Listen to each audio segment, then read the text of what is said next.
All right. Jake Fraczek with the Daily Bloid. Thank you, Frank.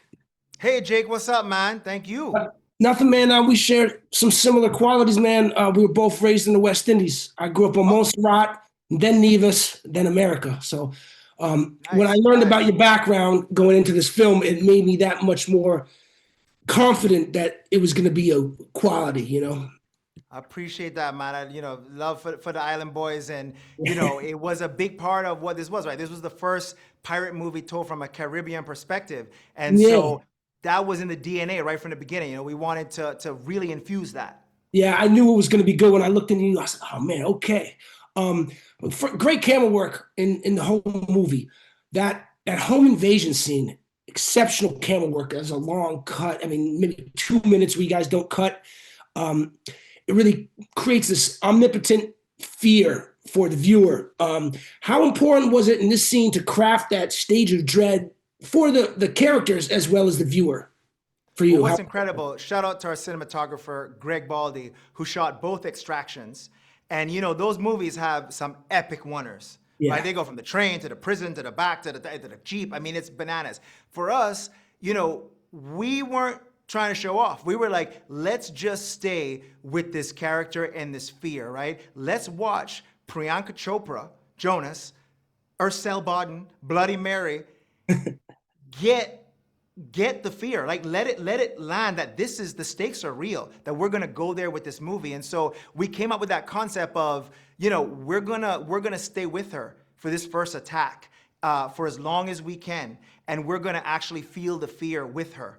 And so that was a big part of it. You pick up on that idea of this omnipotent presence, but this idea of like, she can't fight them all at once, right? Like, she's got to bide her time. She's going to try, and she's going to get beat up for it. And then she's going to have to start using her skills, using her tactical skills. Was it, I mean, how long did it take to get that scene right in your mind, in your eyes?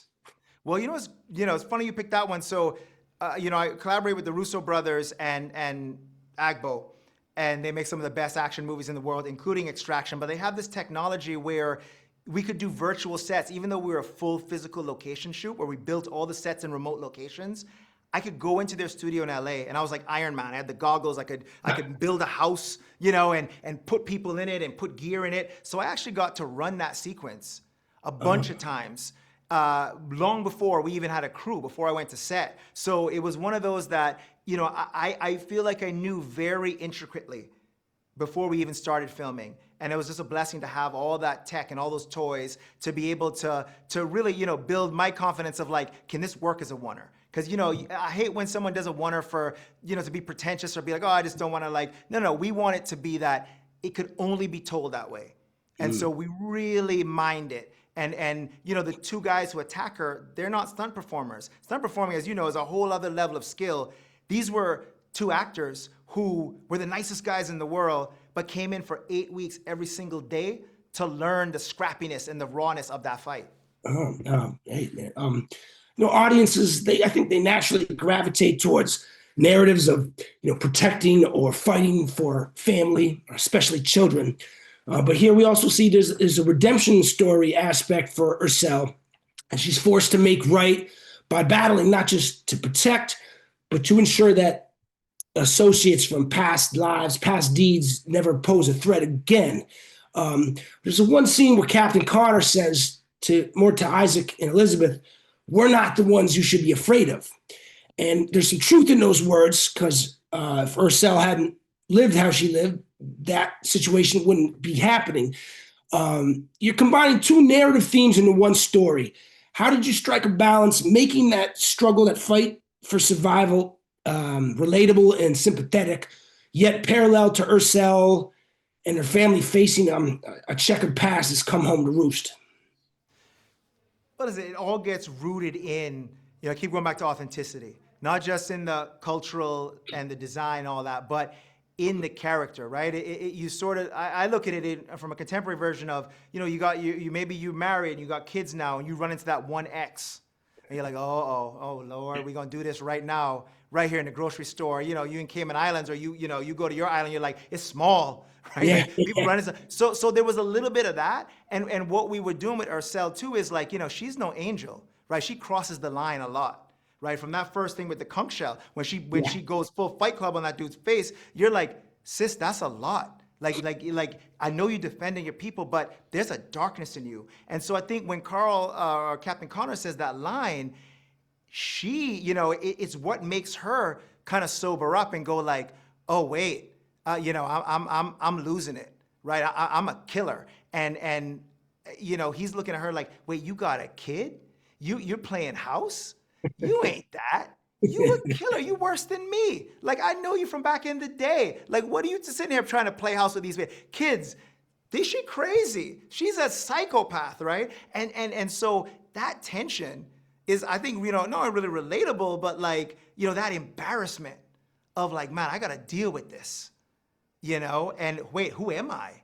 Am I still that dude or am I not, Yeah. The set design, and especially the costume design, I think demonstrates a lot of detail and consideration. It's understated, minimal, it's grounded, it's far less romanticized and imaginative than maybe counterpart films of the genre.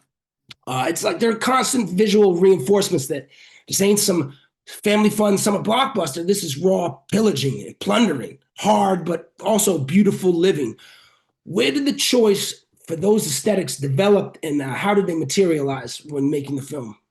Well, I gotta shout out my Jamaican sister in Antoinette Messam, costume designer. She, like everybody else in this movie, went deep.